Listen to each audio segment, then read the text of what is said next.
Hello everyone, मी दिलीप मुसळे. सर्व विद्यार्थ्यांचं आजच्या लेक्चरमध्ये खूप खूप स्वागत आहे. मित्रांनो, कंबाईन गट क मुख्य परीक्षा 2024 आजपासून बरोबर 1 महिन्यावर आलेली आहे.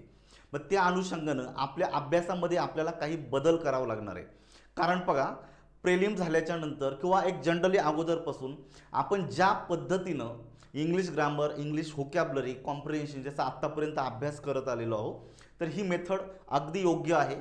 परंतु एक्झामच्या 1 महिना अगोदर त्याच पद्धतीनं जसं तुम्ही इथून मागे केलेलं आहे त्याच पद्धतीनं अभ्यास करून चालणार नाही, हे लक्षात ठेवा. त्यामुळे आता जसा जसा परीक्षेचा कालावधी जवळ येत राहतो मित्रांनो, तसं तसं आपल्या अभ्यासामध्ये काहीतरी बदल करत गेलं पाहिजे. लक्षात ठेवायचं. म्हणजे आपला जो अभ्यास आहे, अभ्यास हा थोडा व्हास्ट असतो, सिलेबस थोडा व्हास्ट असतो. त्याला आपल्याला समअप करत करत करत करत करत करत अगदी मायक्रो लेवलपर्यंत आणायचं. मग आता त्या अनुषंगानं आपल्याला एक्झॅक्टली काय करता आलं पाहिजे त्याच्यावर आपल्या इथं थोडक्यात चर्चा करायची. तर सर्वप्रथम मी तुम्हाला एक सांगतो की आपण काय झिरोमध्ये नाहोत. आपला बऱ्यापैकी अभ्यास झालेला आहे असं गृहीत धरा, कारण आता 1च महिना राहिलेला आहे. मग आता थोडासा आपण प्रॅक्टिकली विचार करू, बरोबर की नाही. कोणता टॉपिक वाचायचा, कसा वाचायचा, किती वेळा वाचायचा, त्यातलं काय वाचायचं, आता हे सगळं तुम्हाला ऑलरेडी माहिती आहे. आता ज्या अर्थी परीक्षा इतक्या तोंडावर आलेली आहे याचा अर्थ तुम्ही पहिल्यापासून त्या पद्धतीनं करत आलेलं आहे. त्यामुळे तुम्ही काय वाचायचं आणि काय वाचायचं नाही याविषयी मी बोलणार नाही, कारण तुम्ही ऑलरेडी त्यामधून गेलेला आहात, बऱ्यापैकी तुमचा अभ्यास झालेला आहे. त्यामुळे तो विषय चर्चेला नको. आता आपण थोडासा प्रॅक्टिकली विचार करू. ही स्ट्रॅटेजीज आहे, लक्षात ठेवायची. ही एक्झाम स्ट्रॅटेजी आहे. आपण ही स्टडीचा प्लॅन करतो, बरोबर आहे की नाही. म्हणजे इंग्लिश ग्रामर कसं वाचायचं, व्होकॅब्युलरी कशी वाचायची वगैरे वगैरे याचा आपण ऑलरेडी प्लॅन केलेले आहेत. त्यामुळे तो प्लॅनिंग वेगळा. एक्झॅक्टली एक्झामच्या दृष्टीनं एक्झाम हॉलमध्ये गेल्याच्या नंतर तुम्हाला कोणकोणते प्रॉब्लेम फेस करायला भेटतात, किंवा तुम्ही इथून मागं परीक्षा दिलेल्या आहेत, तुम्ही नक्की कोणकोणते प्रॉब्लेम फेस केलेले आहेत आणि त्याच्यामुळे त्या अडचणींमुळे तुमचा रिझल्ट इथून मागचा गेलेला आहे. मग याच्यावर आपण विचार करू. प्रॅक्टिकली विचार करा की तुम्ही स्वतःहून जेव्हा पण एक्झामला जाता तेव्हा तुम्हाला कोणकोणते प्रॉब्लेम आलेले आहेत. मग त्या दृष्टीनं थोडीशी चर्चा केलेली बरी राहते. कारण जेव्हा 1 महिना एक्झामचा राहतो ना, तर मित्रांनो प्रत्येकानं त्याच गोष्टीचा विचार करायला पाहिजे की नक्की आपल्या चुका काय काय झालेल्या आहेत, नक्की आपल्या चुका टाळण्यासाठी आपण इथून पुढे काय केलं पाहिजे याच्यावर चर्चा केली पाहिजे. आणि म्हणूनसाठी हा छोटासा लेक्चर घेतोय. हा लेक्चर मोठा नाही आहे, त्यामुळे प्रत्येकानं बघा, हे नक्की तुम्हाला बेनिफिट तुम्हाला देऊन जाणार आहे. हा एक प्लॅन आहे, स्टडीचा प्लॅन आहे, परंतु तुम्हाला एक्झाम ओरिएंटेड आहे. ऐन एक्झामच्या दरम्यान तुम्हाला जो प्रॉब्लेम फेस करावा लागतो तो सॉल्व्ह करण्याच्या दृष्टीनं हा प्रॉब्लेमचा इथं मी प्लॅन दिलेला आहे. त्यामुळे ही स्ट्रॅटेजी थोडीशी वेगळी आहे, परंतु खूप इफेक्टिव्ह आहे, परिणामकारक आहे. मी खूप विद्यार्थ्यांचे अनुभव घेतलेले आहेत. आज हजारो विद्यार्थी या ठिकाणी माझ्या ॲप्लिकेशनमध्ये जोडलेले आहेत आणि मोठ्या प्रमाणामध्ये शेकडो विद्यार्थ्यांचे आत्तापर्यंत फॉल मी रिसीव्ह केलेत, काहींना मी फोन केलेले आहेत आणि त्यांच्या समस्या जाणून घेतलेल्या आहेत. आणि या सगळ्या गोष्टींचा एक अंत, सगळ्या गोष्टींचा एक ज्याला आपण म्हणतो की जो काही केंद्रबिंदू आहे किंवा जे सगळ्यांचा जो काही प्रॉब्लेम आहे तो सॉल्व्ह करण्याच्या दृष्टीनं एक छोटासा स्ट्रॅटेजी असणार आहे. त्यामुळे सगळ्यांनी बघा. तर मित्रांनो, जनरली काय होतं, आपण ज्यावेळेस एक्झामला जातो असतो किंवा आपण कुठलाही क्वेश्चन पेपर जेव्हा घेतो तेव्हा आपल्याला 2 प्रकारचे प्रश्न सापडतात. म्हणजे बघा, प्रश्न आयोग पूर्णपणे वेगळ्या प्रकारे विचारत नाही. तुम्ही जर या ठिकाणी आता मोठ्या प्रमाणात विद्यार्थी अभ्यास करतातच, त्यातबद्दल काही वाद नाही आहे. जर या ठिकाणी तुम्ही 2011 ते 2025 या कालावधीमध्ये जर आयोगाच्या वेगवेगळ्या जर क्वेश्चन पेपरचा जर अभ्यास केला, त्याच्यामध्ये बघायचं MPSC आहे, MPSC त्याच्यामध्ये बघायचं 2016ला ऑब्जेक्टिव्ह पॅटर्न सुरू झाला आणि 2024ला ऑब्जेक्टिव्ह पॅटर्न एंड झाला. आता 2025 चालू आहे. आता या 25मध्ये झालेली एक्झाम 2024ची झाली, 25मध्ये आता डिस्क्रिप्टिव्ह पॅटर्न सुरू झालेलं आहे. तर ह्या वेगवेगळ्या एक्झामचं तुम्ही पाहून घ्या. थोडक्यात 2 नंबरला तुम्हाला गट ब आहे. गट ब मध्ये 2011 ते 2024 पर्यंतचे पेपर आहेत. ग्रुप सी आहे 2011 ते 2023 पर्यंतचे पेपर आहे. कारण गट क ची 24ची परीक्षा आता पेंडिंग येते, होणारच आहे, ठीक आहे. याच्या व्यतिरिक्त आपल्याला डिपार्टमेंटल एक्झाम आहेत.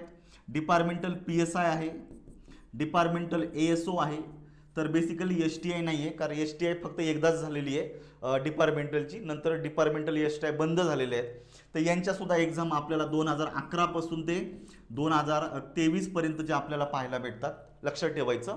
24 पर्यंत ज्या पाहायला भेटतात, म्हणजे हे सारे एक्झाम आहे. याच्या व्यतिरिक्त तुम्हाला वनसेवा आहे, फॉरेस्ट ज्याला आपण म्हणतो, ॲग्रिकल्चर आहे, कृषी सेवा आहे आणि अभियांत्रिकी सेवा, बरोबर, इंजिनिअरिंगच्या संदर्भात अशा वेगवेगळ्या एक्झाम्स आहेत. तर जेव्हा तुम्ही या सगळ्या पेपरचा जर विचार केला ना, एक अराउंड 80+ क्वेश्चन पेपर तुमच्याकडे मिळतात.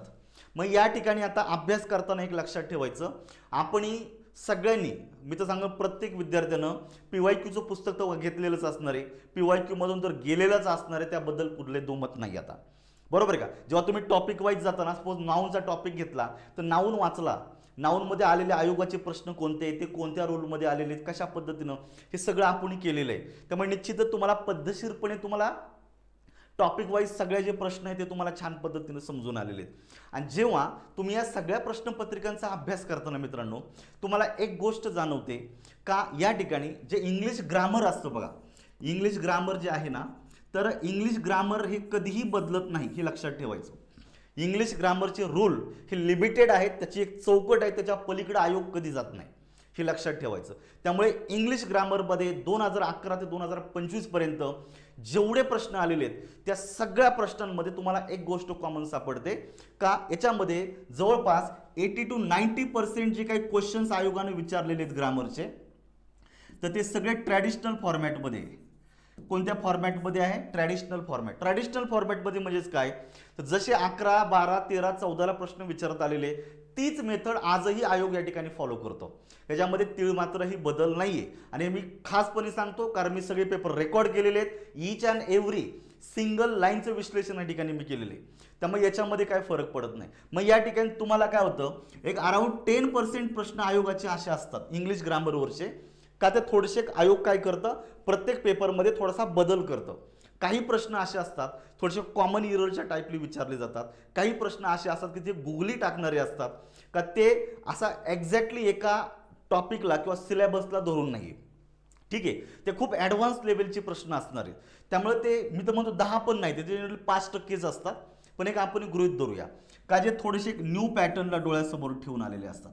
आणि न्यू पॅटर्नचे प्रश्न का टाकावे लागतात मित्रांनो, तर या ठिकाणी विद्यार्थी मोठ्या प्रमाणे अभ्यास करतात, त्यामुळे कुठेतरी पेपरची पण क्वालिटी मेंटेन केली पाहिजे आणि त्यासाठी नवीन प्रश्न, नवीन स्वरूपाचे प्रश्न टाकणं गरजेचं आहे.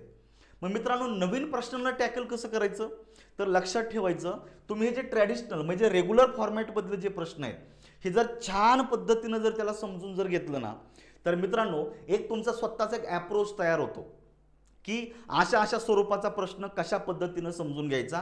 प्रश्न समजून घेण्याचं स्किल ॲटोमॅटिक तुमच्यामध्ये डेव्हलप होतं. आणि याचा आधारे काय होतं की एखादा नवीन प्रश्न जरी तुम्हाला तिथं दिसला तरी तुम्ही तसाच ॲप्रोच त्या प्रश्नाला लावून त्यालाही समजून घेण्याचा प्रयत्न करता. मित्रांनो, अंडरस्टँडिंग ज्याला आपण म्हणतो, प्रश्नाची अंडरस्टँडिंग ही अशी काही वेगळ्या प्रकारे कसा एक वेगळा चॅप्टर पण नाही येतो का इंग्लिशच्या प्रश्नाचं अंडरस्टँडिंग कसं करायचं, पण ज्या पद्धतीनं तुम्ही स्वतःचं ह्या रेग्युलर फॉर्मॅटमधून प्रश्नाचं अंडरस्टँडिंग करत जाता त्याने अंडरस्टँडिंग तुमची डेव्हलप होते, समजून घेण्याची कॅपॅसिटी वाढते आणि ॲटोमॅटिकली एखादा प्रश्न तिथं नवीन जरी आला तरी तो तुम्हाला समजून जातो. वेगळं काही करायची गरज पडत नाही, हे तुम्हाला मी या ठिकाणी सांगतो. आता जर तुम्ही व्होकॅब्लरीला घेतला तर व्होकॅब्लरीमध्ये पण बघा मोठ्या प्रमाणामध्ये रिपिटेशन आपल्याला पाहायला भेटतं. एक स्टॉक व्होकॅब्लरी आहे, वन वर्ड सबस्टिट्यूशनचे. तुम्ही कुठलंही पुस्तक चाळा, माझ्या नोट्स मी टेलिग्रामला पण टाकलेल्या आहेत सगळ्या व्होकॅब्लरीच्या, तर जवळपास 800-900 वन वर्डचे तुम्हाला लिस्ट तुम्हाला दिलेली आहे.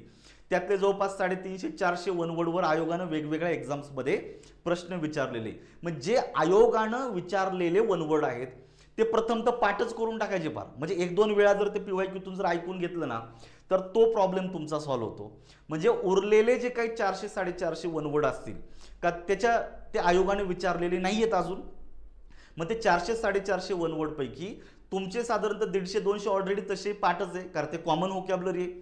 म्हणजे तुम्हाला प्रिपेअर करण्यासाठी फक्त 200च्या आसपास वन वर्ड राहतात. त्याची छान पद्धतीने रिव्हिजन करून घ्या. 1-2 वेळा रिव्हिजन झाली तर ते तुमचं ते व्यवस्थितपणे लक्षात राहतं. अगदी त्याच पद्धतीने तुमचे अदर टॉपिक सुद्धा आहेत. तर आपले जे काय आता सध्या बॅच चालू आहे तर त्या बॅचमध्ये मी वैयक्तिक काय करतोय, सिनॉनिम आणि अँटॉनिमचे आयोगाचे सगळेच्या सगळे प्रश्न, त्यांचे सगळे सिनॉनिम म्हणजे त्या प्रश्नांमध्ये आलेले जे काही कीवर्ड आहेत, शब्द आहेत, त्यांचे सिनॉनिम आणि त्यांचे अँटॉनिम अशी एक भरगच्च अशी लिस्ट तयार करतोय मी. तर ही लिस्ट तुम्हाला सिनॉनिम अँटॉनिमच्या टॉपिकसाठी 100% इनफ असणार आहे. त्याच्या पलीकडे तुम्हाला काहीच करायचं नाही. ती लिस्ट मी टेलिग्रामला शेअर करीन नंतर जेव्हा होईल तेव्हा ती नक्की वाचून घ्या. एक्झामच्या आधी 100% तुम्हाला बेनिफिट होईल. मग आता हे झालं आपलं ट्रेडिशनल फॉर्मॅटमध्ये का जे आत्तापर्यंत जे तुम्हाला सांगितलं हे सगळ्यांनी केलेलं आहे. तुम्ही कुठल्याही PYQचं पुस्तक घेता, तुम्ही PYQचं पुस्तक बघा किंवा आपली PYQची बॅच आहे त्याच्यामध्ये टॉपिक वाईज तुम्ही गेलेला आहे, बरोबर की नाही.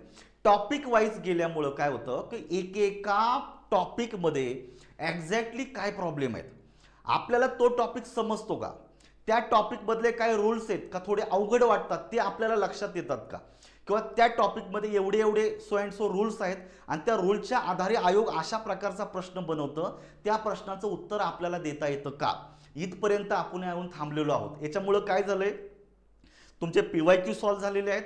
त्या PYQच्या माध्यमातून त्या प्रश्नामध्ये आलेले त्या टॉपिकचे रूल छान पद्धतीनं तुम्ही समजून घेतलेले आहेत. मग इथपर्यंत झालं. मग याच्यातून काय होतं, जनरली त्या टॉपिकमध्ये असे कोणते रूल्स आहेत का त्या रूल्सवर आयोगानं प्रश्न विचारलेले नाहीत, हे लक्षात ठेवायचं. असा कोणता पार्ट आहे का जो खूप बेसिक आहे का तो टॉपिक किंवा त्या टॉपिकवरचा कोणताही प्रश्न समजून घेण्यासाठी त्या टॉपिकची जी बेसिक इन्फॉर्मेशन आहे ती तुम्हाला माहिती पाहिजे. आणि ती तुम्हाला माहिती आहे की नाही हे तुमची जनरली टॉपिकच्या माध्यमातून तयारी होते. आणि आज आपण जर पाहिलं म्हणजे आजच्या जर स्टेजला जर पाहिलेलं आहे, आजचा जो दिवस आहे तो 21 तारीख आहे, पुढच्या 21 तारखेला तुमची एक्झाम आहे, बरोबर की नाही. मग लक्षात ठेवायचं आतापर्यंत आपण टॉपिक वाईज छान पद्धतीने स्टडी केलेला आहे. त्याचबरोबर तुम्ही इंग्लिश ग्रामरच्या नोट्स वाचलेल्या असतील. बहुतांशी विद्यार्थ्यांनी वेगवेगळ्या ठिकाणी वेगवेगळ्या एज्युकेटरकडं इंग्लिश ग्रामरचे इंग्लिश व्होकॅब्युलरीच्या संदर्भात तुम्ही कोचिंग घेतलेलं असेल. याच्यामुळे तो टॉपिक वाईज तुमची पकड आलेली आहे हे लक्षात ठेवा. आणि एवढं करूनही जर तुमची टॉपिक वाईज जे आपण म्हणतो जर त्याच्यावर चांगली पकड आलेली नसेल, काय अंडरस्टँडिंग जर कमी राहिलं नसेल, तर आजपासून बरोबर 1 महिना राहिलेला आहे. तुम्ही शेवटची रिव्हिजन चालू करायची आता, लक्षात ठेवायची. मग ही शेवटची रिव्हिजन रीडिंग करताना असा अप्रोच ठेवायचा आता का nothing should be left out, मागं काही ठेवायचं नाही आता. कारण आता वेळ अत्यंत कमी आहे, 1 महिन्यामध्ये सगळ्या गोष्टी वर्कआउट करायच्यात. त्यामुळे आपल्याकडे जो वेळ आहे तो प्रचंड कमी आहे. त्यामुळे कमी वेळेमध्ये आता सगळ्या बेसिक सगळ्या गोष्टी व्यवस्थितपणे समजून घ्यायच्या, जेणेकरून काय होतं आपल्याला पुढचा जो टप्पा आहे का जो एक्झामच्या दृष्टीने महत्त्वाचा आहे त्याच्याकडे आपल्याला लगेच वळता येतं. तर मित्रांनो, आपला जो सिलेबस आहे किंवा आपल्याला ह्या 5-6 घटकांमधून जावं लागतं आणि मोस्टली विद्यार्थ्यांनी याच्यामधून गेलेले आहेत. त्यातला आपल्या अभ्यासाचा ग्रामरचा पहिला जो टप्पा असतो तो म्हणजे पार्ट्स ऑफ स्पीच. तर आता रीडिंग करताना 2 दिवसाचं टार्गेट करायचं. याच्यानंतरचं कंपल्सरी लक्षात ठेवायचं, पार्ट्स ऑफ स्पीचला हलक्यात घेऊ नका. कारण मित्रांनो, आपण जे विद्यार्थी म्हणतात ना सर कॉमन इररचे जे काही प्रश्न असतात, कॉमन इररचे प्रश्न मला जमत नाही, तर मी सांगतो जवळपास 99% म्हणण्यापेक्षा आता आपण एक म्हणू शकतो 95% जे काही कॉमन इरर जे असतात, लक्षात ठेवायचं ह्या असतात पार्ट्स ऑफ स्पीचवर. आयोग एक प्रकारचा प्रश्न विचारतं, आयडेंटिफाय द करेक्ट सेंटेन्स और sentences from the following, identify incorrect sentence और सेंटेन्सेस फ्रॉम द फॉलोइंग.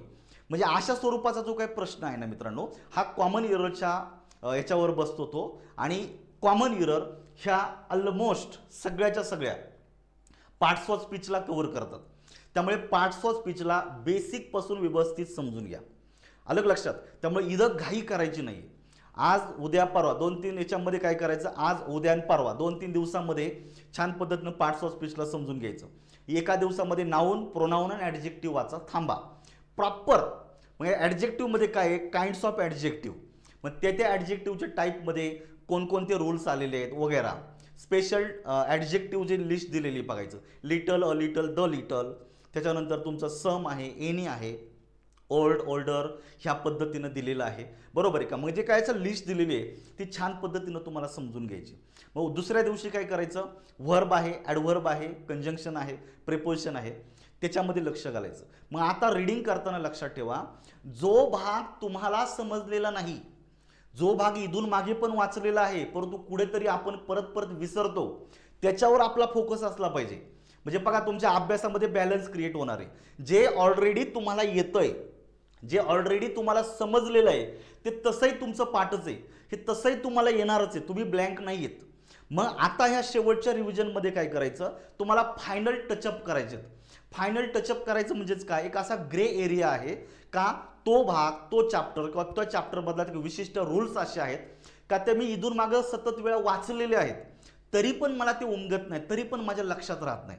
मग आता ह्या शेवटच्या रिव्हिजनमध्ये प्रयत्न एवढाच करायचा आहे, फास्ट रिव्हिजनमध्ये प्रयत्न करायचा आहे का ते असे कोणते रूल्स आहेत, टॉपिक वाईज जा, कोणकोणते रूल्स आहेत का त्या रूल्सवर आलेले आयोगाचे जे काही म्हणजे त्या रूल्सला मी वाचून सुद्धा मला समजलेलं नाहीये, आता त्याला समजून घेण्यासाठी प्रयत्न करा, व्यवस्थितपणे समजून घ्या. त्यामुळे तुम्हाला पार्ट्स ऑफ स्पीच छान पद्धतीने समजेल. पार्ट्स ऑफ स्पीच चांगला समजला तर कॉमन इरर्सचा प्रॉब्लेम सॉल्व्ह होईल. आयोगानं पार्ट्स ऑफ स्पीचवर 500 पेक्षा जास्त प्रश्न 11 पासून विचारलेले, प्रश्नांची उत्तर आरामशीर सुटतात. म्हणजे तुमच्या पेपरमधला एक मेजर ऑब्स्टॅकल जो आहे तो या ठिकाणी कव्हर होतो. त्याच्यानंतर तुम्ही इंग्लिश ग्रामरकडे या. उरलेलं जे काही ग्रामर आहे, पार आर्टिकल, क्वेश्चन टॅग, टेन्स, बघा बऱ्यापैकी तुमचं वाचन झालेलं आहे. मग आता फक्त रीडिंग करताना असा भाग नोटीस करा का ते रूल इम्पॉर्टंट आहेत परंतु मी विसरतोय. इथून मागं पण वाचलेले आहेत आणि वाचूनही उपयोग नाही झाला कारण मी विसरून गेलेलो आहे, कारण ते मला लक्षात राहत नाही, मला समजतच नाही. मग त्या रूलला थोडं व्यवस्थित समजून घ्यायचा प्रयत्न करा. जे तुम्हाला ऑलरेडी येतं ते येणारच आहे, मग जे जमत नाही, जे विसरता किंवा जे लक्षात राहत नाही त्याच्यावर आता थोडंसं रिव्हिजन वजा ट्राय करा. म्हणजे कमी वेळेमध्ये एक लॉंग टर्मसाठी चांगला आउटपुट तुमचा तयार होतो. सेम पद्धतीने तुम्हाला व्होकॅब्युलरीला जायचे. ठीक आहे, मग प्रथम तर तुम्हाला आयोगाने विचारलेले प्रश्न PYQच्या माध्यमातून व्यवस्थित सॉल्व्ह करा. तर PYQ जे आहेत आणि त्यातल्या व्होकॅब्युलरी जे आहेत हे परीक्षेच्या शेवटच्या दिवसापर्यंत, म्हणजे उद्या परीक्षा आहेत आदल्या दिवसापर्यंत व्होकॅब्युलरीचे PYQ वाचत राहायचे. पार ब्रेक पाडून देता कामा नये, कारण व्होकॅब्युलरी हे नेहमी कन्फ्यूज करणारा पार्ट असतो. त्याला तुम्ही जितकं वाचन कराल तितकं समजून घ्याल तितकं बेटर राहणार आहे, लक्षात ठेवायचं. तर हे तुम्हाला या ठिकाणी करायचं. मग या ठिकाणी तुम्हाला अवघड वाटणारा जो काही घटक आहे तो म्हणजे तुमचा सिनोनिम आणि अँटोनिम. तर याच्यावर मी एक पद्धतशीरपणे नोट्स बनवण्याचं काम माझं चालू आहे. लवकरच ती रेडी होईल, त्याच्यानंतर मी तुम्हाला शेअर करेन. याच्या अगोदर सगळे वन वर्डची लिस्ट मी तुम्हाला पाठवलेली आहे, जे आयोगाने विचारलेले शब्द आहेत तेवढ्यांचीच. ईडीएमची पण पाठवली आणि फ्रेझल वर्बची पण पाठवली. आपल्या टेलिग्राम चॅनलला ती अवेलेबल करून दिलेली आहे. दख्खन प्रबोधनचा टेलिग्राम चॅनल जॉईन करा, सगळ्या नोट्स तुम्हाला त्या ठिकाणी मिळून जातील. एकदा छान पद्धतीने रिव्हिजन करा मित्रांनो, शक्यतो कुणाला प्रॉब्लेम येणार नाही, हे लक्षात ठेवायचं. मग आता मेन प्रश्न राहतो म्हणजे PYQ ओरिएंटेड अभ्यास करण्याचा. ठीक आहे, तर लक्षात ठेवायचं टॉपिक वाईज आणि फुल पेपर. तर आत्तापर्यंत आपण काय केलेले आहे, टॉपिक वाईज झालेले. फॉर एक्झाम्पल नाऊनचा टॉपिक वाचला, नाऊनचे PYQ घेतले. ॲडजेक्टिव्ह वाचला, ॲडजेक्टिव्हचे PYQ. क्लॉज वाचला, क्लॉजचे PYQ. याच्यामुळे काय होतं, एकेका टॉपिकवर तुमची नजर किंवा तुमचा फोकस क्रिएट झालेला आहे.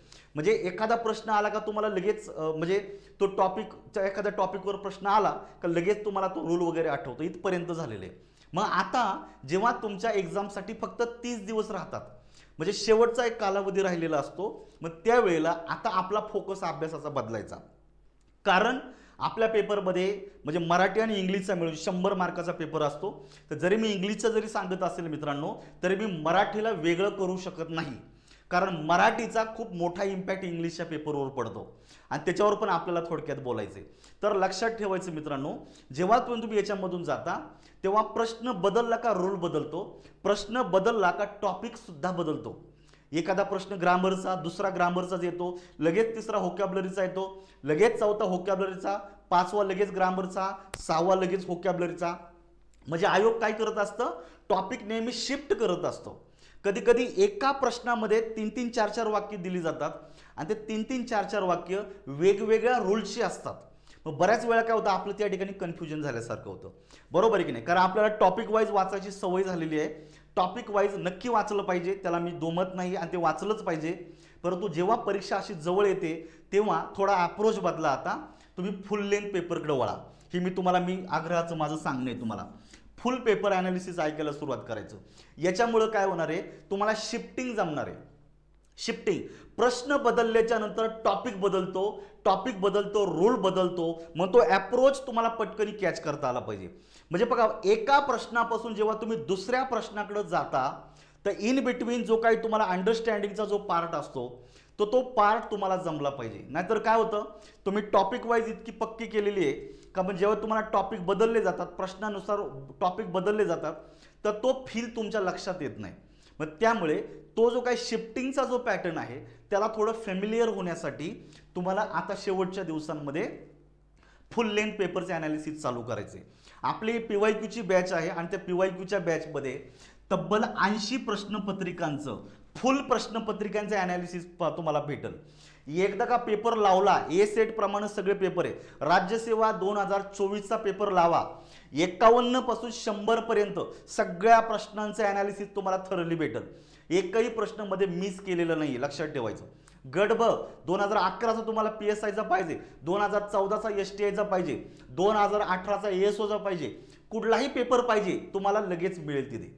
मग तुम्ही आता काय करायचं, ह्या शेवटच्या याच्यामध्ये 30 दिवसांमध्ये ॲटलिस्ट राज्यसेवा कंबाईन गट ब 2011 ते 24 आणि कंबाईन गट क 2011 ते 23 पर्यंतचे आणि ॲटलिस्ट ASO लक्षात ठेवा. काय ॲटलिस्ट डिपार्टमेंटल ASOचे पेपर वाचून ठेवा.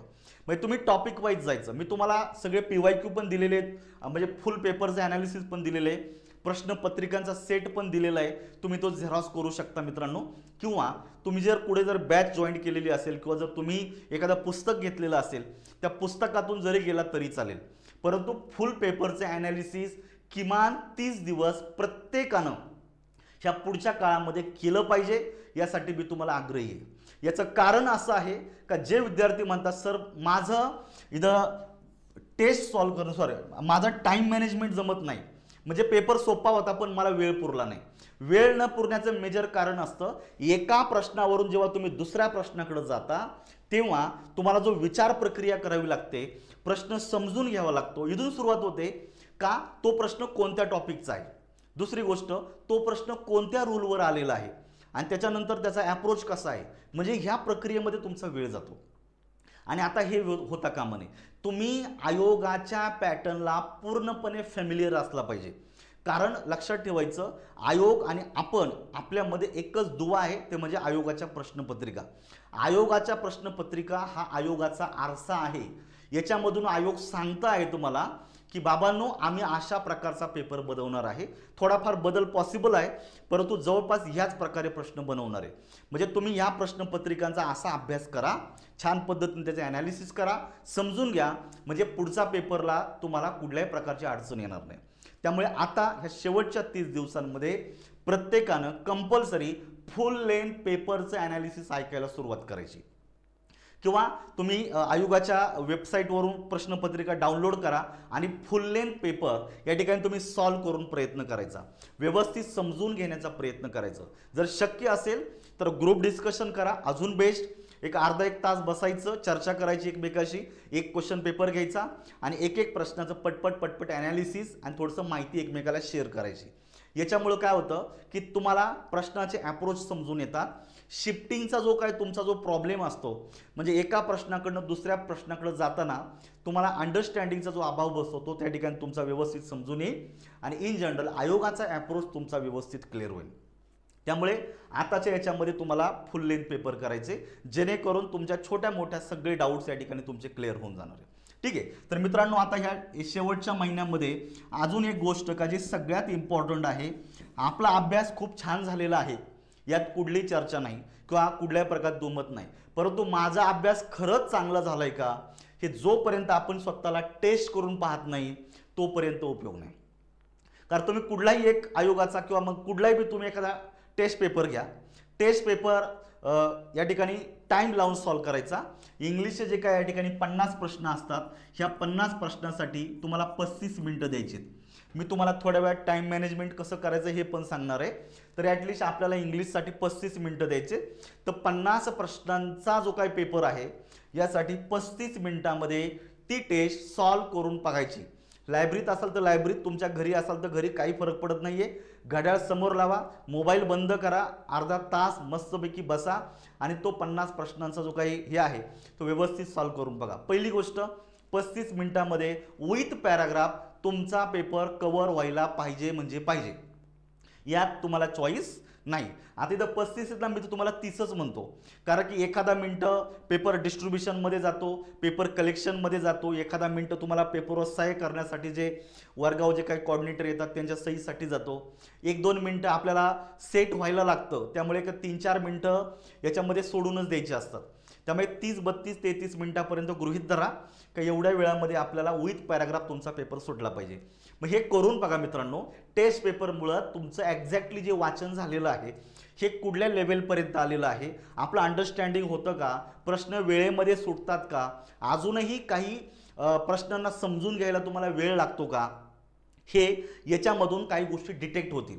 आणि याच्यामुळं काय होणार आहे का ज्या टॉपिकवरचे प्रश्न समजून घ्यायला किंवा उत्तर द्यायला तुम्ही कमी पडताय किंवा त्या प्रश्नाची उत्तरं दिलेली आहे परंतु प्रश्नाची उत्तरं चुकलेली आहे, त्या टॉपिकची स्मार्ट रिव्हिजन तुम्हाला करता येते, जेणेकरून तुम्हाला परत त्या टॉपिकवरचा प्रश्न चुकणार नाही ह्या दृष्टीनं थोडासा प्रयत्न करावा लागतो. कारण मित्रांनो आपल्याला हेच करावं लागणार आहे बघा, चुका करत करतच शिकावं लागणार आहे. त्यामुळे आज जर चूक झाली तर हरकत नाही, चुकू द्या, बिंदास चुकू द्या, परंतु स्वतःला लकी म्हणायचं का माझी चूक माझी परीक्षेच्या आधी लक्षात आलेली आहे, ठीक आहे. आणि आपल्याकडे अजूनही 1 महिना आपल्या हातात आहे, बरोबर आहे की नाही. म्हणजे 30 दिवस आणि 30 रात्री आपल्या हातामध्ये आहे. तर एवढ्या दिवसांमध्ये जो भाग जे प्रश्न ज्या रूल्सवरचे टॉपिकवरचे प्रश्न आपले चुकतात त्या टॉपिकला थोडंसं स्मार्ट रिव्हिजन करून त्याला व्यवस्थित समजून घेता येईल, यासाठी टेस्ट करणं गरजेचं आहे. आणि टेस्ट झाली तर मित्रांनो तुमचं टाइम मॅनेजमेंट मॅटर करतं. मग आता एक आपल्याला शेवटचा पार्ट आला तो म्हणजे कॉम्प्रिहेन्शन ऑफ द पॅसेज. पार अगदी गळ्याची शपथ घेऊन सांगा प्रत्येकानं की किती विद्यार्थ्यांनी आतापर्यंत मेन्स दिलेले आहेत परंतु किमान 10-20 प्रश्नपत्रिकांमधलं पॅराग्राफ सॉल्व्ह करून पाहिलेत? कोणीच करत नाही. आणि हाच आपला मेन प्रॉब्लेम असतो, कारण कॉम्प्रिहेन्शन या शब्दामध्येच दिलेले अंडरस्टँडिंग आकलन कौशल्य, तुम्हाला पॅराग्राफ हा मॅक्सिमम 4 ते 5 मिनिटांमध्ये पद्धतशीरपणे वाचून समजून घ्यायचा आहे, ही तुमची पहिली प्रक्रिया. आणि नंतरच्या 2 ते 2.5 मिनिटांमध्ये त्याच्या खालच्या 5 प्रश्नांची उत्तरं द्यायची असतात. म्हणजे तुम्हाला पॅराग्राफसाठी 7.5 मिनिटं राखून ठेवावे लागणार आहेत, त्यात काही चॉईस नाही. म्हणजे तुम्ही जर इथं 35 मिनिटं जर केलेत ना, याच्यामधून मायनस 7.5 मिनिटं काढून ठेवा. हे जे 7.5 मिनिटं आहेत हे काही झालं तरी पॅराग्राफला हे द्यावे लागतात. जसं इंग्लिशचे 7.5 मिनिटं तसंच मराठीचा पॅराग्राफला 7.5 मिनिटं. म्हणजे पॅराग्राफसाठी तुम्हाला 15 मिनिटं काढून ठेवायचे. टोटल किती?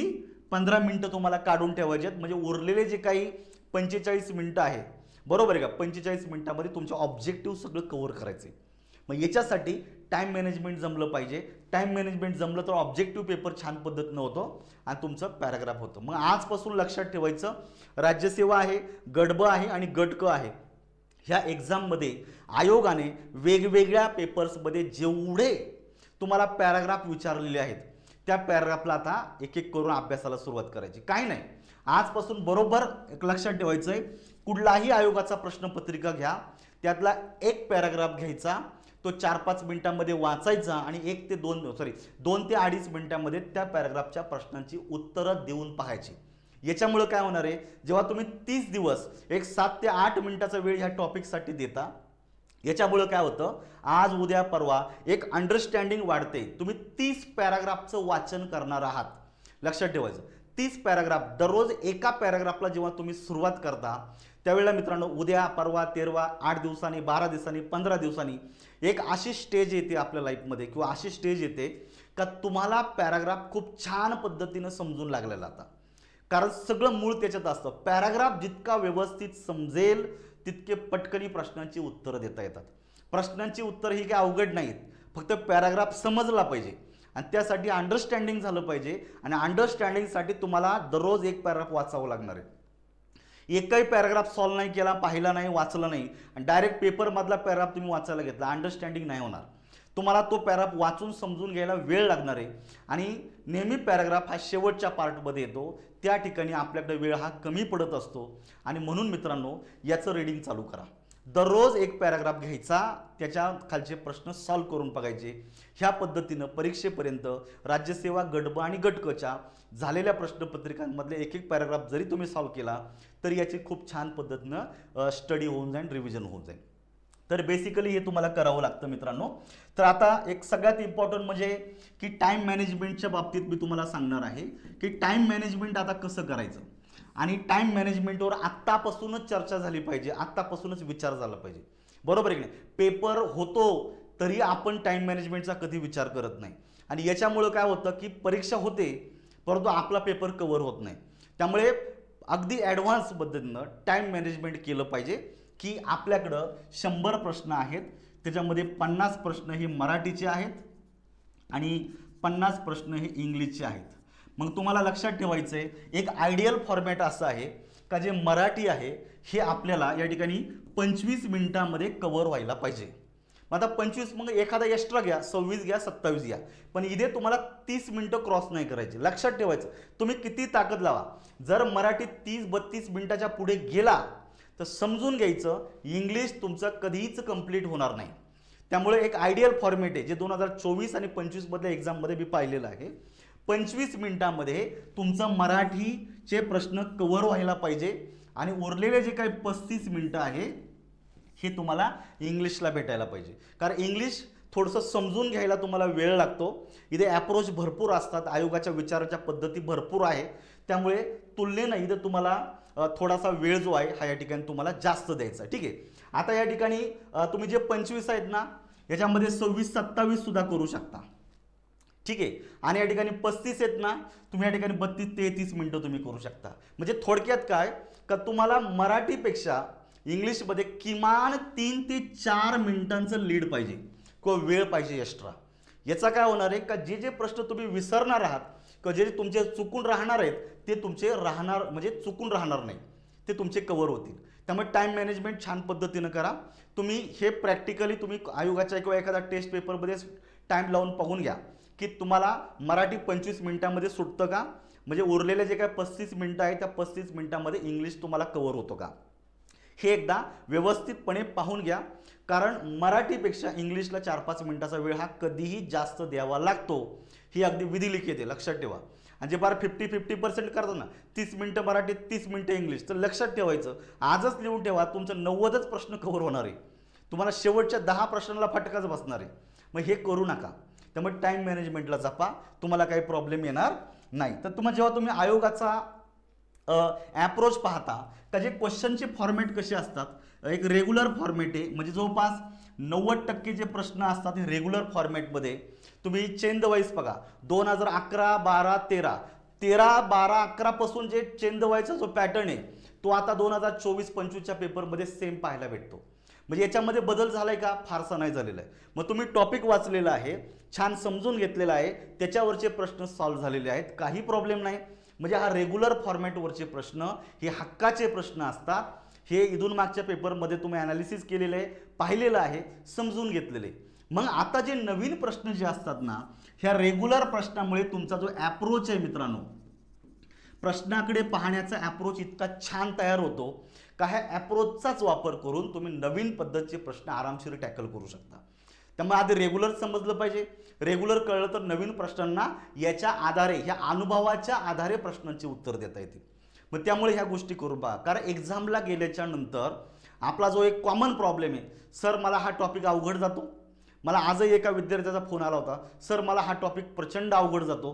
म्हटलं बाबा तू किती मेन्स दिला, सर मग तुम्ही 3 मेन्स दिल्या. मग आता मेन प्रश्न असा पडतो का तू जर 3 मेन्स दिलेले आहेत आणि 4थ्या मेन्सला आता अपियर होतोय आणि 1 महिन्याच्या आधी मला विचारतोय का सर हा टॉपिक अवघड जातोय, तर मग मी ऑनेस्टली विचारलं की तू 3 वेळा अटेम्प्ट दिले त्यावेळेला हा टॉपिक नीट का केला नाही, समजून का घेतला नाही. जर तुम्हाला वाचून कळत नाही, तुम्ही एखाद्याचं लेक्चर ऐकून समजत नाही, तर काहीतरी याच्यावर डिस्कशनच्या माध्यमातून शिक्षकाशी भेटून याच्यावर चर्चा करून का होईना ते समजून घ्यायला पाहिजे.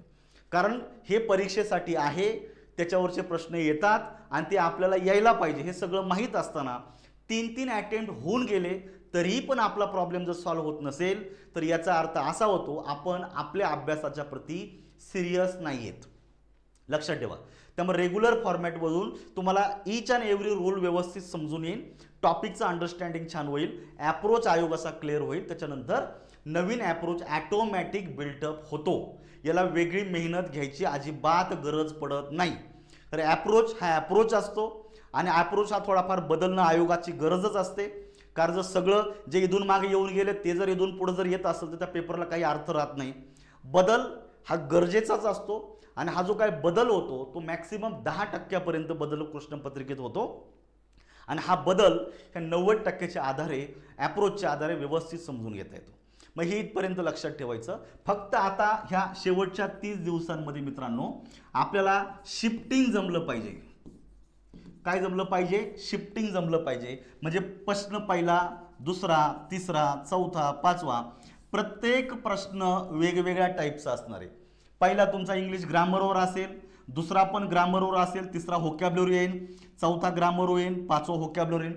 म्हणजे जेव्हा टॉपिक बदलले जातात मग या ठिकाणी टॉपिक बदलल्याच्या नंतर जो ॲप्रोच आहे लक्षात ठेवायचं, तो ॲप्रोच तुमच्यामध्ये बिल्टअप झाला पाहिजे. आणि म्हणून आता शेवटच्या टप्प्यामध्ये प्रत्येक विद्यार्थ्यानं कंपल्सरी फुल लेंथ पेपरचं ॲनालिसिस ऐकायला सुरुवात करा किंवा तुम्ही आयोगाचा पेपर काढा आणि त्याचं ॲनालिसिस करायला सुरुवात करा. समजून घेण्याचा प्रयत्न करा. ॲप्रोच बनून जाईल. यानी टाईम मॅनेजमेंट, येणारे न येणारे सगळे प्रॉब्लेम तुमचे सॉल्व्ह होणार आहे हे लक्षात ठेवायचं. तर ह्या गोष्टी तुमच्या अभ्यासामध्ये आता परावर्तन झाल्या पाहिजे. मी तुम्हाला काही प्रश्न दाखवतो का रेग्युलर फॉर्मॅट कसा आहे ते तुमच्या लक्षात येईल आणि काही नवीन फॉर्मॅट कसा आहे हे पण तुमच्या लक्षात येईल. काही अडचण नाही आहे. बेसिकच्या आधारे उत्तर कशी येतात तेही मी तुम्हाला सांगतो. पाहायचं राज्यसेवेचा पेपर आहे. मी तुम्हाला फक्त 2024ची राज्यसेवा आणि गट बचत तुम्हाला काही ठराविक प्रश्न दाखवतो. तुम्हाला एक गोष्ट क्लिअरली समजून येणे या ठिकाणी. बघायचं identify the kind of verb in the given sentence. 2024ची परीक्षा आहे म्हणजे 2024 राज्यसेवा आहे का जी परीक्षा 2025 मध्ये झालेली आहे. परंतु हा प्रश्न जो आहे याचं जे स्वरूप आहे हे पार 11-12 पासून असंच चालत आलेलं आहे. मग जर तुम्ही कुठली पार एखादी नॉर्मल पार तुम्ही नोट जरी काढली व्हर्बची तर तुम्हाला लक्षात येईल व्हर्बचे 2 प्रकार पडतात, ट्रान्झिटिव्ह आणि इनट्रान्झिटिव्ह वर्ब.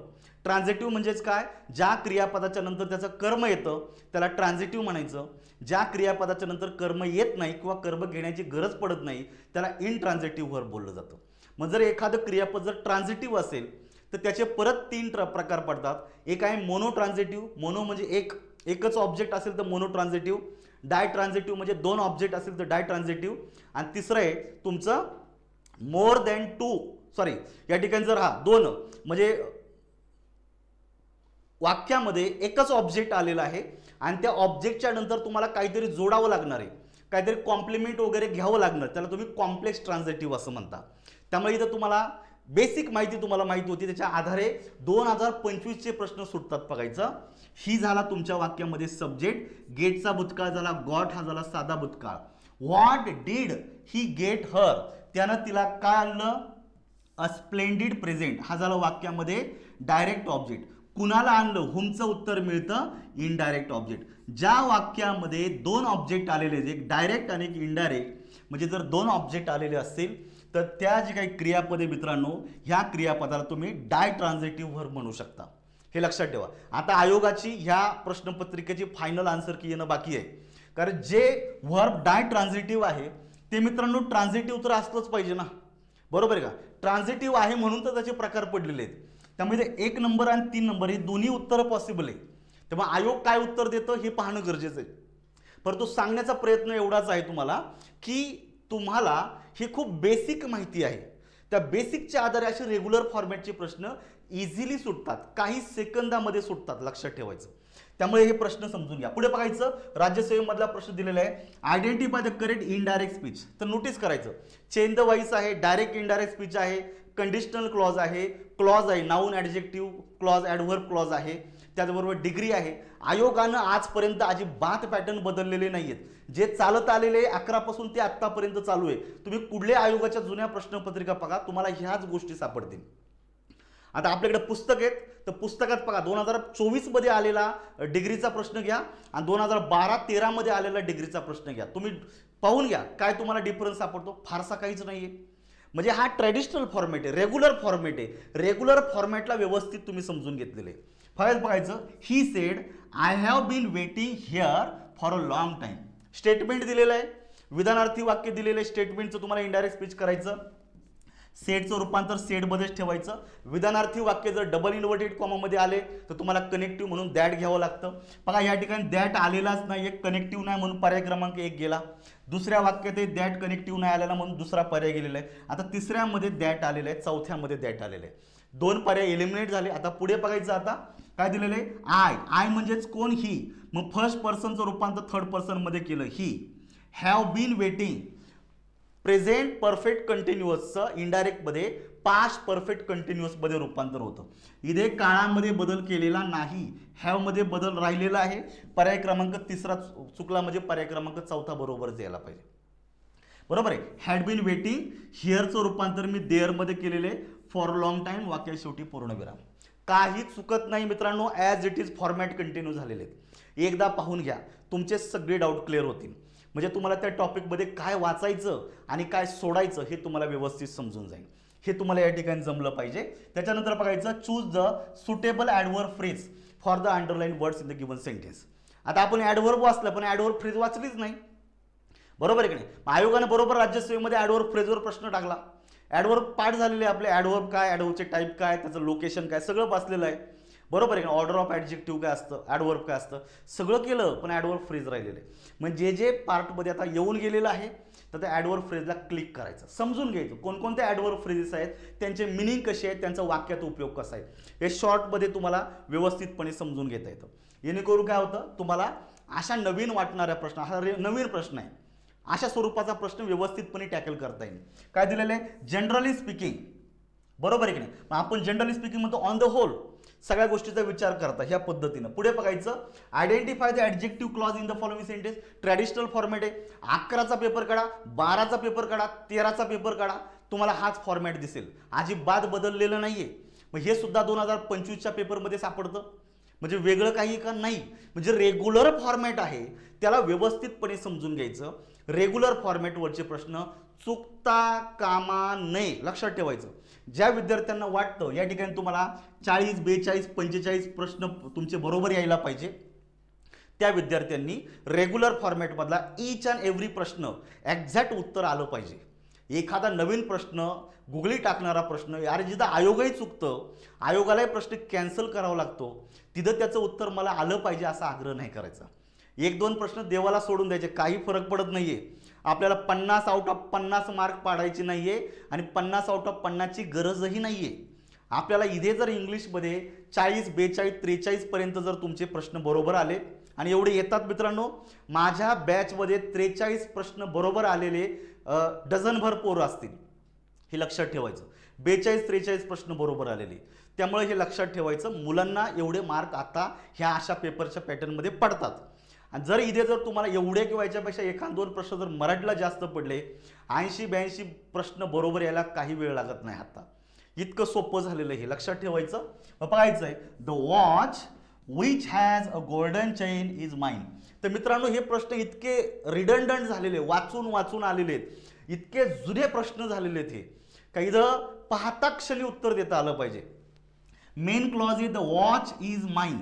मग कोणतं watch, which has a golden chain, का ज्या घड्याळाची चैन ही गोल्डन आहे ते घड्याळ माझं आहे. मेन क्लॉजमधील नामाची अधिक माहिती देणारा क्लॉज हा ॲडजेक्टिव्ह क्लॉज असतो आणि त्याची सुरुवात एक तर रिलेटिव्ह प्रोनाऊन न होतं किंवा रिलेटिव्ह ॲडवर्बनं केली जाते. मग इथं तुम्हाला व्हेन, व्हेअर, व्हाय हे रिलेटिव्ह ॲडवर्ब आहे. हो, होम, हुज, दॅट आणि विच हे 5 रिलेटिव्ह प्रोनाऊन असतात. त्यातला विच हा रिलेटिव्ह प्रोनाऊन आलेला आहे. त्यामुळे which has a golden chain हा खूप ट्रॅडिशनल फॉर्मॅट आहे, हे यायलाच पाहिजे. असा जर प्रश्न जर चुकला ना मित्रांनो, पुढच्या वेळेला परीक्षेला बसूच नका तुम्ही, काहीच उपयोग नाही तुमचा. हे यायला पाहिजे, हे रेग्युलर फॉर्मॅट आहे, हे यायलाच पाहिजे. कारण या टाईपचे जवळपास शेकडो प्रश्न आयोगाने विचारलेले आहेत. आणि जर तुम्ही इतका सारा इतिहास जर त्या प्रश्नाचा जर पाहत असाल तर 24चा प्रश्न चुकता कामा नये मित्रांनो, हे लक्षात ठेवायचं. पुढच्या प्रश्नाकडे जाऊया. Choose the correct option to change the following simple sentence into complex sentence.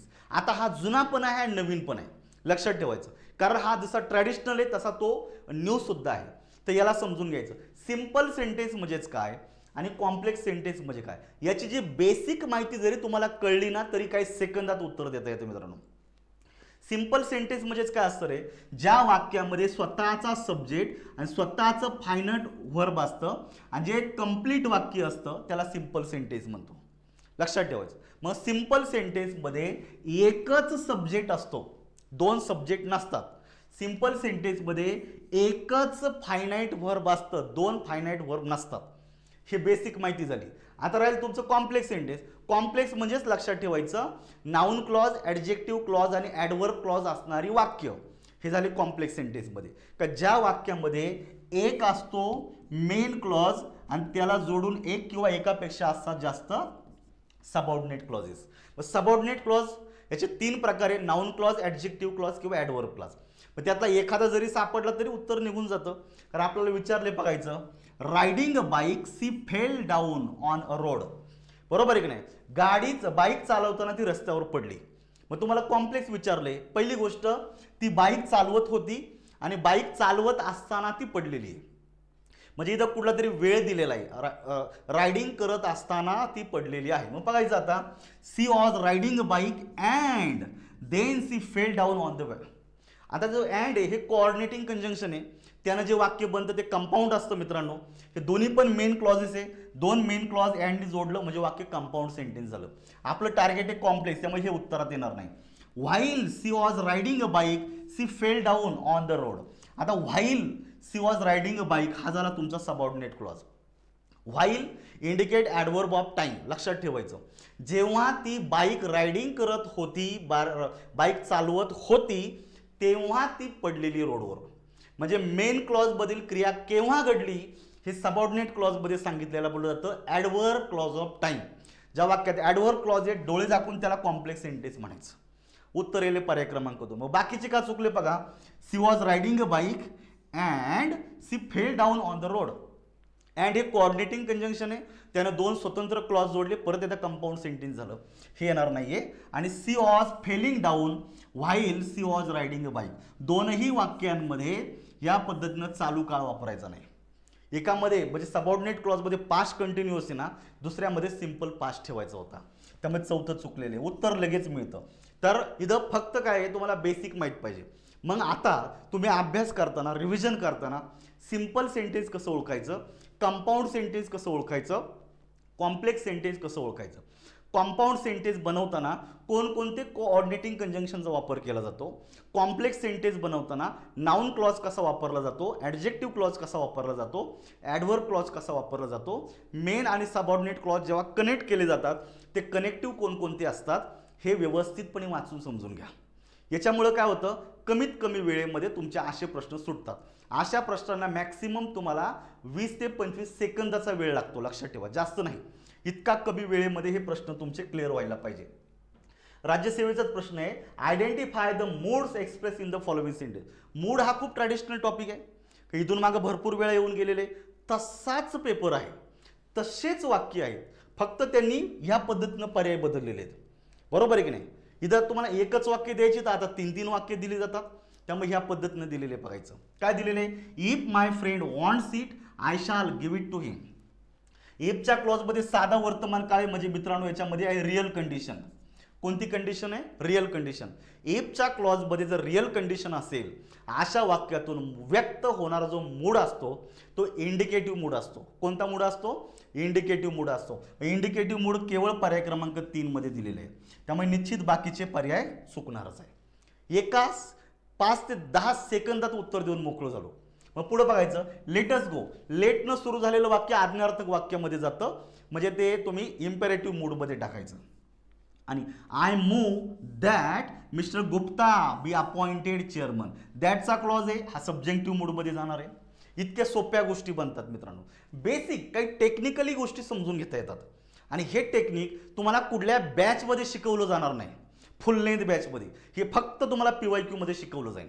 आणि यासाठी PYQ करावे लागतील. आणि आता PYQ कोणते करायचे, कारण वेळ कमी आहे. आता फुल पेपरचं ॲनालिसिस सुरू करायचं. टॉपिक वाईज आता मागं ठेवा.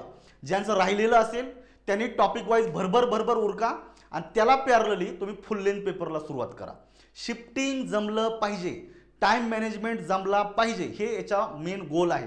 ह्या दोन गोष्टी जपा, तुमचा पेपर 100% व्यवस्थित क्रॅक होतो, काहीच प्रॉब्लेम येत नाही. पुढचा प्रश्न बघायचा आता राज्यसेवेतला दिलेला आहे, match the prefixes to left with their meaning on the right. असा एक नवीन फॉर्मॅट दिलेला आहे, एका बाजूला प्रिफिक्स दुसऱ्या बाजूला त्यांचे मिनिंग एकमेकाला मॅच करा. हा व्होकॅब्युलरीवरचा प्रश्न आहे. मग प्रिफिक्सची लिस्ट वाचा, सफिक्सची लिस्ट वाचा, प्रिफिक्सचे मिनिंग समजून घ्या. सफिक्सचे मिनिंग नाही लक्षात ठेवायचं, प्रेफिक्सचे मिनिंग लक्षात ठेवायचे आणि सफिक्सचं क्लासिफिकेशन झालेलं आहे. Noun suffix, adjective suffix, verb suffix आणि ॲडव्हर्ब सफिक्स, हे 4 कॅटेगरीमध्ये सफिक्स लक्षात ठेवायचे आणि प्रेफिक्सचे मिनिंग आणि त्यांच्या संदर्भातले काही शब्द लक्षात ठेवायचे. आर्च, आर्च म्हणजे मेन, प्रिन्सिपल, प्रमुख ज्याला आपण म्हणतो.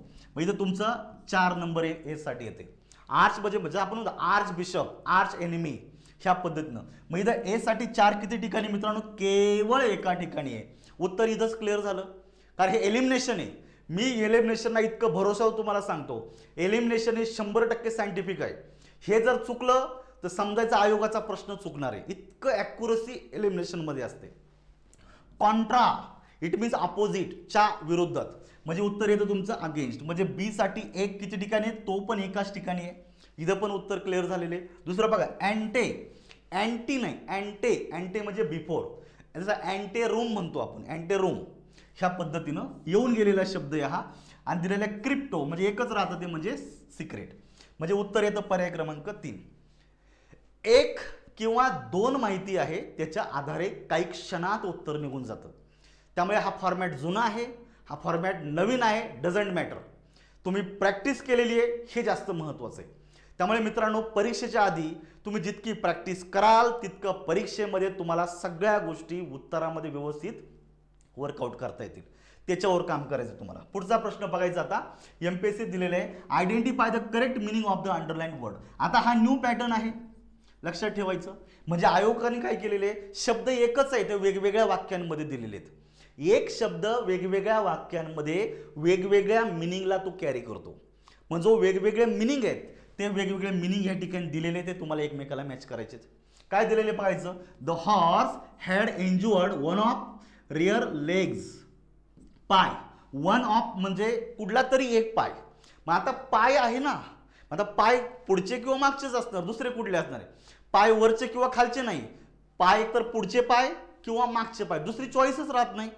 मग या ठिकाणी कुठेतरी दिलेले पहा, care for, last part, back आणि राईज अप. तर जनरली बॅकला आपण गृहीत धरू शकतो. जरा वेळ विचार करा. दुसरं दिलेलं आहे, ही describe how these birds rear their young.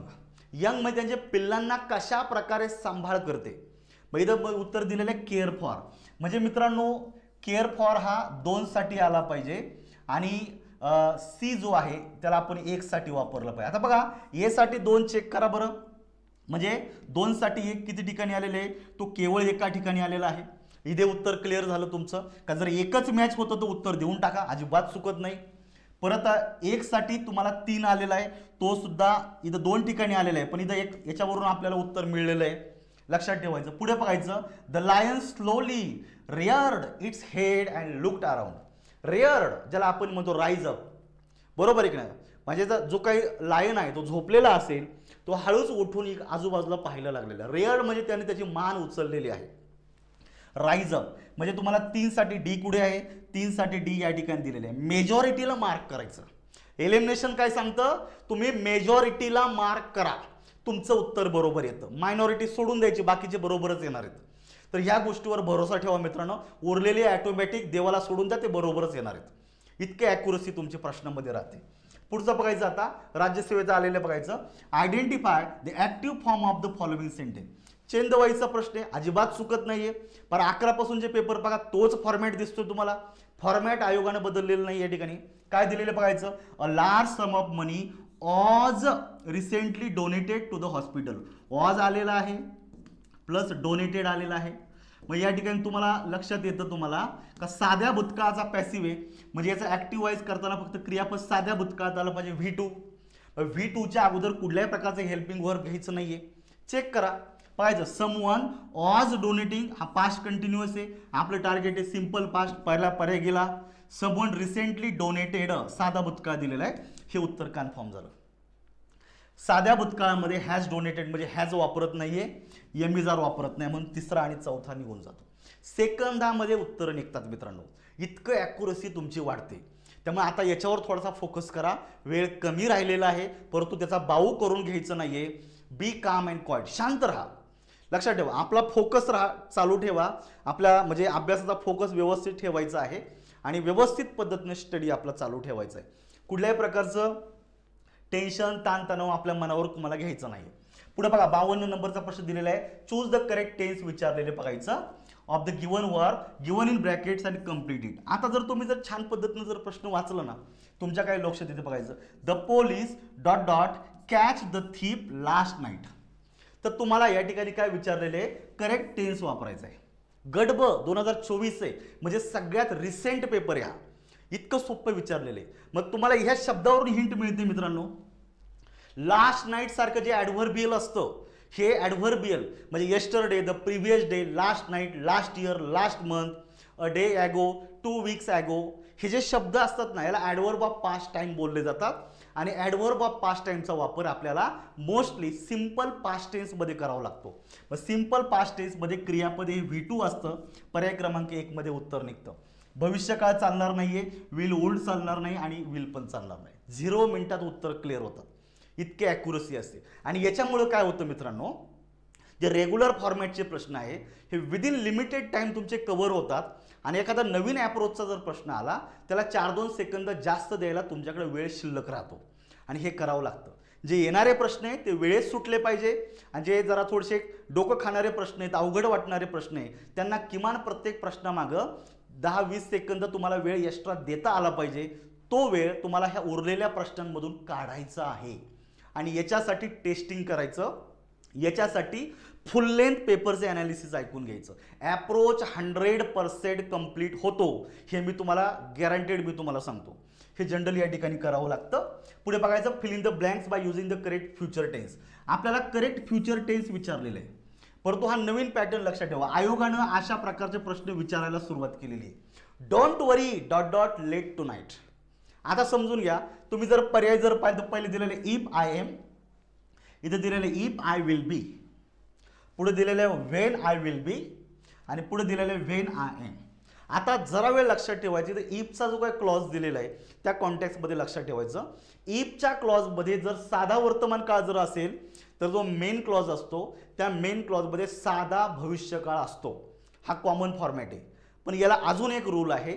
इफच्या क्लॉजमध्ये जर साधा वर्तमान काळ असेल तर मेन क्लॉजमध्ये इम्पेरेटिव्ह सेंटेन्स, ज्याला आपण म्हणतो आज्ञार्थक वाक्य सुद्धा वापरता येतं. हे लक्षात ठेवायचं. डोंट वरी. आता आज्ञा आपण भूतकाळात देतो का रे? कधीच देत नाहीये. वर्तमान काळात देतो का? देतो, पण भविष्याच्या कॉन्टेक्स्टमध्ये देतो. म्हणजे पुढचं जे वाक्य आहे याच्यामधला जो काही काळ आहे हा सिंपल प्रेझेंट टेन्सच पाहिजे, लक्षात ठेवायचं. पण भले जरी सिंपल प्रेझेंट असला, यातून व्यक्त होणारी जी काही इव्हेंट आहे ही बाकी फ्युचरच असते. त्यामुळे इथं उत्तर आलं पाहिजे if I am late tonight don't worry. हे लक्षात ठेवा. म्हणजे हे अप्रोच आहे आणि हे तुम्हाला कुठल्याही पुस्तकात कुठल्याही टीचरनं हे रूल शिकवलेले आहेत. फक्त विचारण्याची पद्धती बदललेली आहे. विचारले फ्युचर, म्हणजे फ्युचर बोललं का लगेच डोक्यात येतं अरे शॅल विल दिसला पाहिजे. अरे पण प्रश्नाचं स्वरूप समजून घ्या, वाक्य समजून घ्या नक्की कसं आहे.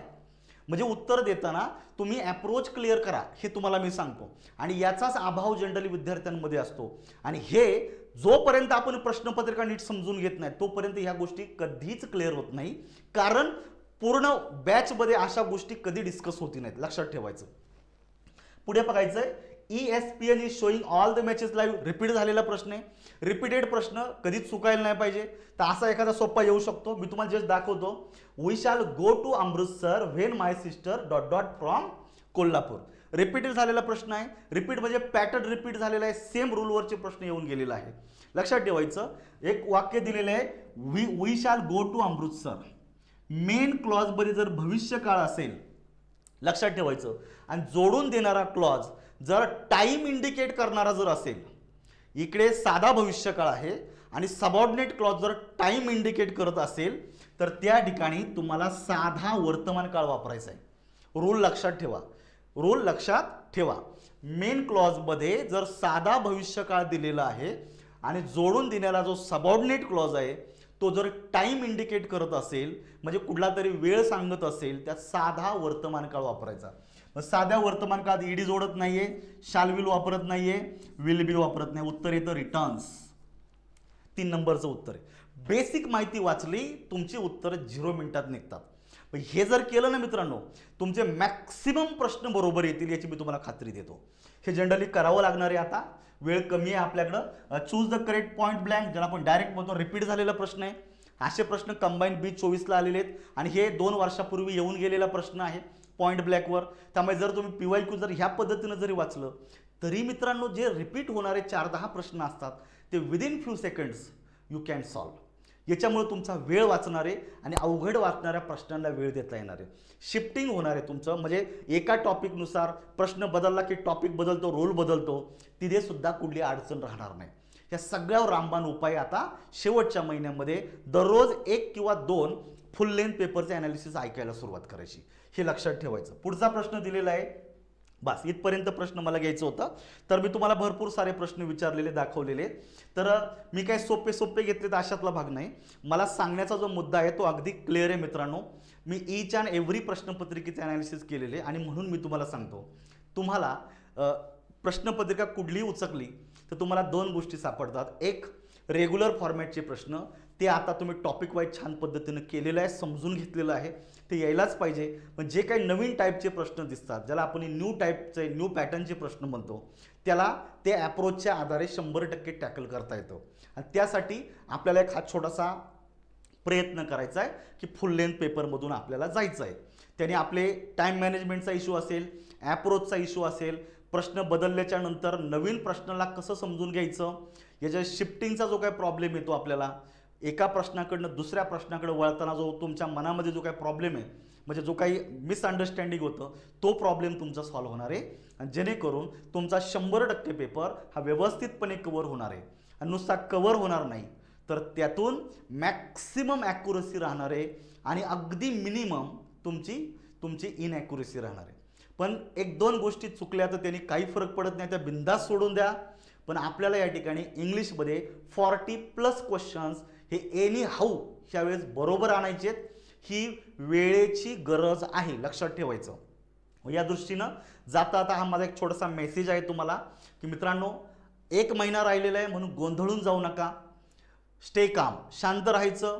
म्हणजे विचारपूर्वक आपण जे राहिलेलं आहे, काय केलेलं आहे अभ्यास, काय राहिलेलं आहे, कोणते भाग आपल्याला समजतो, कुठला पार्ट आपल्याला नेहमी चुका करतो, ज्याच्यामध्ये आपण चुकतो, ते शांततेने एकदा व्यवस्थितपणे पाहून घ्या. लक्षात ठेवा. त्याच्यानंतर focus on your study only. फक्त आणि फक्त अभ्यासावर फोकस करा.